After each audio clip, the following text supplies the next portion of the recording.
लोकप्रिय मिथक के अनुसार 1800 के दशक में गांव मंत्री सलीम सिंह के अधीन एक जागीर या राज्य हुआ करता था जो कर इकट्ठा करके लोगों के साथ विश्वासघात किया करता था। ग्रामीणों पर लगाया जाने वाले कर की वजह से यहां के लोग बेहद परेशान रहते थे। ऐसा कहा जाता है कि सलीम सिंह को ग्राम प्रधान की बेटी पसंद आ गई और गांव वालों को इस पर धमकी दे डाली कि अगर उन्होंने इस बात की विरोध करने की कोशिश की या रास्ते में आए तो वह और कर वसूल करने लगेगा।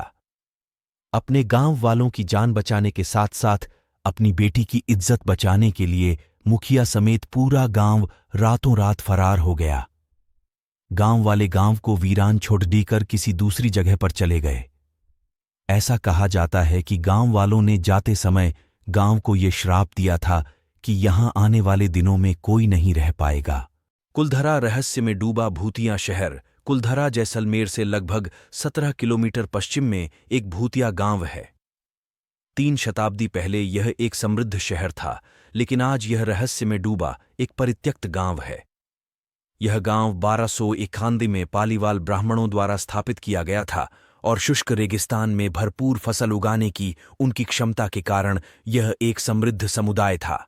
लेकिन एक रात 1825 में कुलधरा और आसपास के 33 गांवों के सभी लोग अंधेरे में गायब हो गए। किंवदंती है कि दुष्ट प्रधानमंत्री सलीम सिंह की नजर ग्राम प्रधान की बेटी पर थी और उसने घोषणा की कि वह उसकी सहमति के साथ या उसके बिना उससे शादी करेगा। उसने ग्रामीणों को उसकी इच्छा का पालन नहीं करने पर गंभीर परिणाम भुगतने की धमकी दी। उनकी मांगों को मानने के बजाय ग्रामीणों की परिषद ने रातों रात अपने पुश्तैनी घर छोड़ने का फैसला किया। लेकिन जाने से पहले उन्होंने कुलधरा को श्राप दिया कि वहां कभी कोई नहीं बस पाएगा। शाप के अनुरूप गांव वीरान पड़ा हुआ है। कोई भी व्यक्ति गांव में एक रात भी नहीं गुजार सका है। कुलधरा के खंडहर उस युग की वास्तुकला उत्कृष्टता का एक अच्छा उदाहरण है और फोटोग्राफरों और फिल्म निर्माताओं को अपनी संकरी गलियों में आकर्षित करते हैं।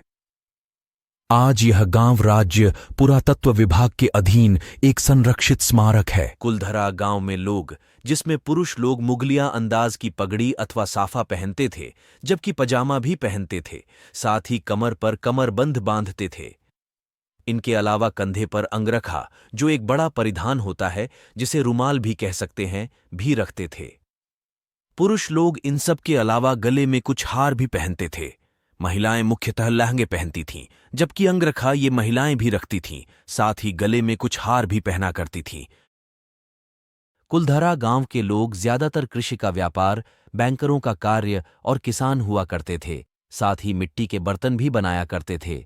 ये अलंकृत बर्तनों का इस्तेमाल करते थे जो फाइन क्ले के बनाए जाते थे। वे जल संचय के लिए खड़ीन का इस्तेमाल करते थे, जो एक कृत्रिम निचाई वाला हिस्सा होता था जिसके 3 ओर बांध बना दिए जाते थे। जब खदीन का पानी सूख जाता तो पीछे बची मिट्टी ज्वार, गेहूं और चने की फसल के लिए अनुकूल होती। एक 2.5 किलोमीटर लंबी और 2 किलोमीटर चौड़ी खड्डीन कुलधरा के दक्षिण दिशा में मौजूद थी। खेती करने में गांव के लोग ककनी नदी या काकनी नदी और कुछ कुओं से पानी सींचते थे। ककनी नदी जो शाखाओं में विभाजित थीं, एक जिसे मसूरड़ी नदी कहा जाता था और दूसरी जो कि एक नाली के रूप में थी। ककनी नदी जो कि एक मौसमी नदी है, जब यह सूख जाती थी तब गांव के लोग घरों से दूर बने कुओं से पानी लेकर आते थे। एक स्तंभ शिलालेख से पता चलता है कि गांव में तेजपाल नाम का एक ब्राह्मण हुआ करता था जिसने एक बावड़ी का निर्माण करवाया था। यह ब्राह्मण कुलधरा गांव का ही रहने वाला था। अगर आप सोच रहे हैं कि क्या कुलधरा गांव घूमने के लिए कोई जा सकता है, तो हम आपको बता दें कि यहां घूमने को लेकर कोई भी पाबंदी नहीं है।